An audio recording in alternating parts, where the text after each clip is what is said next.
Welcome to Let's Save on a Teacher's Salary. I'm Asanda and I am a high school teacher. I'm 36 years old. I've been employed in the Eastern Cape since May 2023 at the age of 34, going on 35, and now I am 36.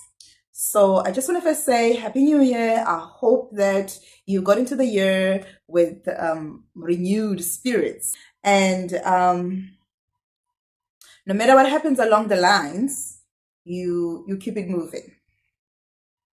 Okay, so we're going to take a look at my finances as usual. If it doesn't affect my finances, it's not on this channel. Okay, so after taking a look at my major purchases this year, I realized that my wealth is not growing. Spending can have that effect on your wealth. And that's what I have realized as I was reflecting and trying to look forward to 2025 and planning for my better future that is, of course, a comfortable one.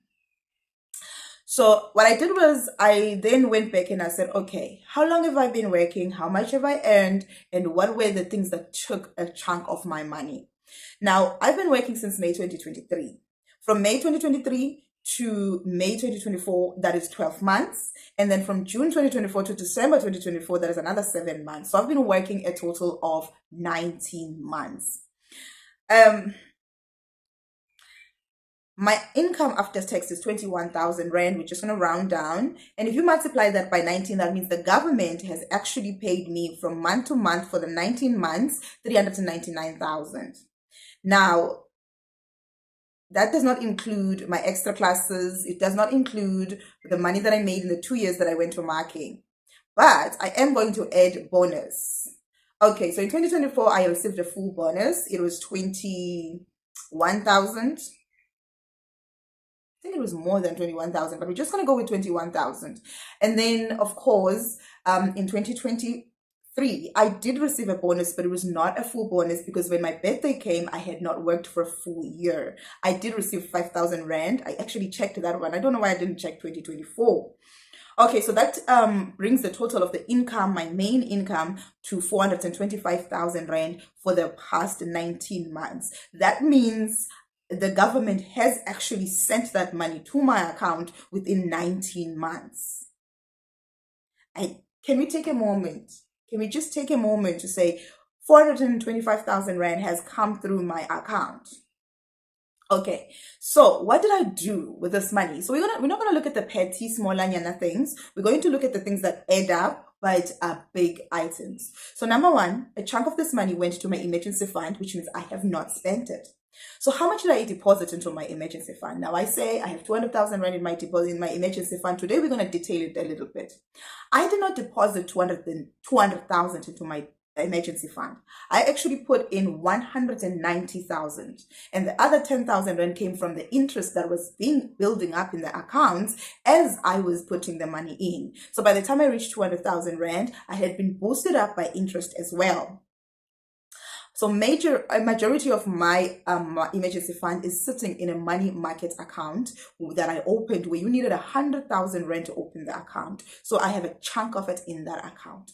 Then we got to 200,000. After that, I never put a single cent into that account. But as we speak right now, as I checked, I am sitting at 216,000 Rand. That is a total of my emergency fund. Now remember, I deposited only 190,000 Rand, but the account is sitting at 216,000 Rand. So since this whole debacle happened, the total money that I have in my emergency fund is 216,000 Rand, and I've only put in 190,000. Now I know it's not growing fast, but that's not an investment. That is not a business where I'm expecting profits. That I'm just putting it away in case for the times that I need it, but it's growing nonetheless. So saving is not this monstrous thing that, oh, if you save, then you're going to be broker than you know what? You're going to be better off than when you were not saving. That I can guarantee you. Okay, so we're going to continue. So 190,000 Rand of that went to my emergency fund, and then I was left with 235,999. So why did I do with 235,999? Another big ticket that was not part of plan A, now became plan B. Okay, it was not part of my 3B plan, but it became part of my 3B plan because I moved away my mother's renovation and said, let's fence my grandmother's yard.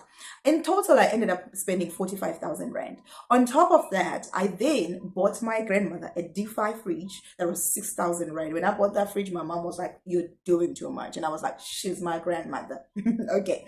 So we ended up with 51,000 Rand being spent. I did, of course, buy groceries, but that's not included here.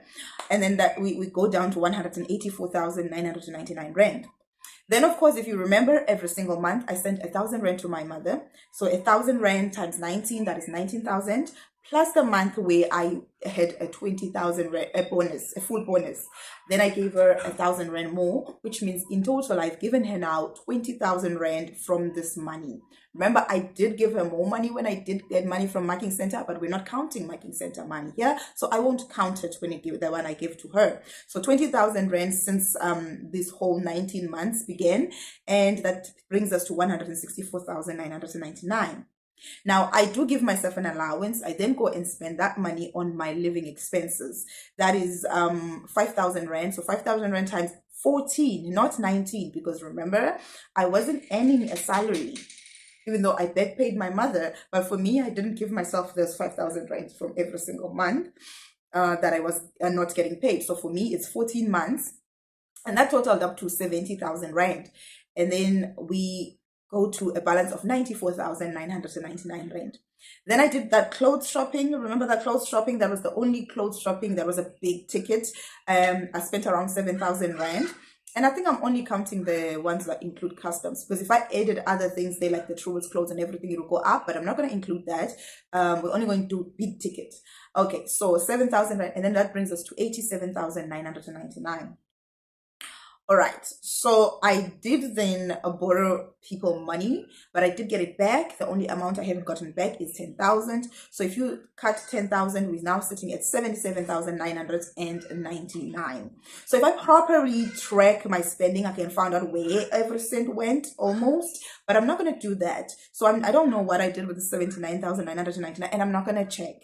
So what I'm going to do is instead, I'm going to move forward, and I'd rather just spend my time elsewhere, you know, looking forward, planning better, learning from my previous mistakes. And as I've been looking at the plans that I had, you know, I had plans to save money for a car. I had plans to start my retirement annuity. So we'll talk about the retirement annuity and what I ended up doing in the end for my retirement annuity in the next video. I still love you. I'm still a teacher, and I'm still saving. Have a good one.